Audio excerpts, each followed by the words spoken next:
Matanong ko lang si Orly, may baril ka ba? Yes, Your Honor, may service firearms po ako. Meron ka? Yes, Your Honor. May permit to carry yan?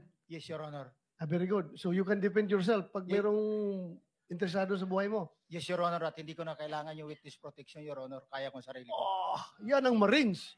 Yan ang Marines. Paano yung meron kami ritong motion sana na coveran ka ng protective custody ng Senate. Baka makatulong sa'yo. Okay lang ba o ayaw mo rin yun? Ayaw ko rin, Your Honor, at ayaw ko nang maka-istorbo pa ng iba, Uwa! Your Honor. Marines! Talagang Marines! kaya mong proteksyonan ng sarili mo. Yes, Your Honor. At may mga tropa naman ako na kayang dumipisa sa akin, Your Honor. Alam mo, Mr. Chair,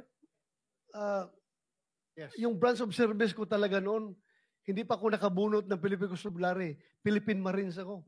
Ganyan po katapang yung mga Marines. Kaya, Gusto mo pala pumunta ng Marines. kaso pagbunot ko, Philippine Constabulary na bunot ko, kaya PC ako. Naging PNP. Ba't di mo sinuli tapos bumunot ka uli?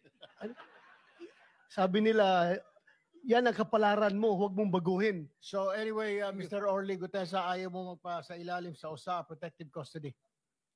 Yes, Your Honor. Kaya Para ko ng malinaw sarili tayo. ko, Your Honor. Okay. Well, with Mr. that, Chairman, go ahead. with the, siguro, kung magbagong isip mo, please let us know right away. Dahil hindi mo alam, baka may mga developments pagkatapos ng hearing na ito. Basta we are ready to accept your protective custody, the Senate. Right. Thank you, Senator Pangilinan.